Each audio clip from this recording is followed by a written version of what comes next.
ನಮಸ್ಕಾರ. ನನ್ನ ಹೆಸರು ಯುವಸೇನೆ ಕಲ್ಯಾಣ್ ಕುಮಾರ್ ಅಂತ, ಯುವಸೇನೆ ಕರ್ನಾಟಕ ಸಂಘಟನೆಯ ರಾಜ್ಯಾಧ್ಯಕ್ಷರು.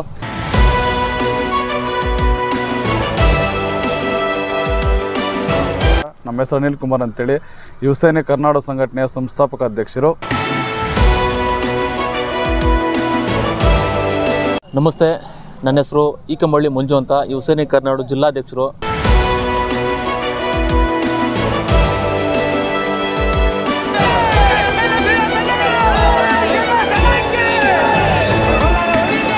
ನಮ್ಮ ಸಂಘಟನೆ ಕಡೆಯಿಂದ ಇದೇ 24ನೇ ತಾರೀಕು ಭಾನುವಾರ ಡಾಕ್ಟರ್ ಬಾಬಾ ಸಾಹೇಬ್ ಅಂಬೇಡ್ಕರ್ ಅವರ ಪರಿನಿರ್ವಾಣದ ಪ್ರಯುಕ್ತ ಜಿಲ್ಲೆಯಲ್ಲಿ ಸಾಧನೆ ಮಾಡಿದಂತಹ ಎಲ್ಲ ಕ್ಷೇತ್ರಗಳಲ್ಲೂ ಸಾಧನೆ ಮಾಡಿದಂತಹ ಮಹಿಳೆಯರನ್ನ ಗುರುತಿಸಿ ಅವರಿಗೆ ಒಂದು ಸನ್ಮಾನ ಮಾಡುವಂಥ ಕಾರ್ಯಕ್ರಮವನ್ನು ಮಾಡ್ತಾಯಿದ್ದೀವಿ.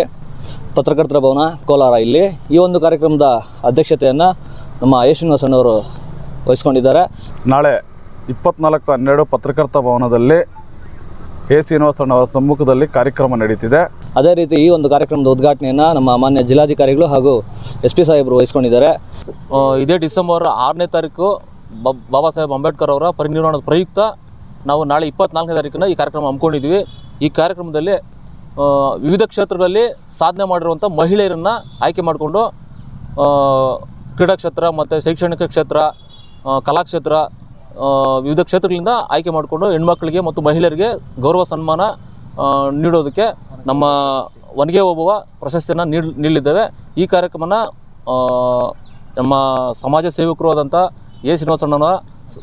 ಶ್ರೀನಿವಾಸಣ್ಣನವರ ಅಧ್ಯಕ್ಷತೆಯಲ್ಲಿ ಕಾರ್ಯಕ್ರಮ ನಡೀತಾ ಇದೆ. ಈ ಒಂದು ಕಾರ್ಯಕ್ರಮಕ್ಕೆ ಒಂದು 300ರಿಂದ 350 ಜನ ಹೆಂಗಸರು ಸೇರೋ ಉದ್ದೇಶ ಇದೆ. ಈ ಒಂದು ಮಹಿಳೆಯರಿಗೆ ನಮ್ಮ ಶ್ರೀನಿವಾಸಣ್ಣವ್ರ ಕಡೆಯಿಂದ ಊಟದ ವ್ಯವಸ್ಥೆ, ಹಾಗೆ ಬರುವಂಥ ಎಲ್ಲ ಹೆಣ್ಣು ಮಕ್ಕಳಿಗೆ ಸೀರೆ ವ್ಯವಸ್ಥೆಯನ್ನು ಸಹ ಮಾಡ್ತೀವಿ ಅಂತ ಅಣ್ಣ ಹೇಳಿದ್ದಾರೆ.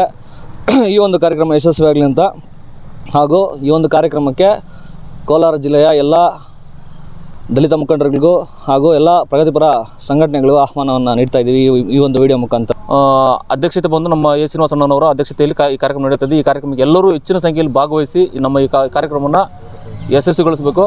ಈ ಒಂದು ಕಾರ್ಯಕ್ರಮದಲ್ಲಿ ಊಟದ ವ್ಯವಸ್ಥೆಯೂ ಕೂಡ ನಮ್ಮ ಶ್ರೀನಿವಾಸಣ್ಣವರೇ ಆಯೋಜನೆ ಮಾಡಿದ್ದಾರೆ.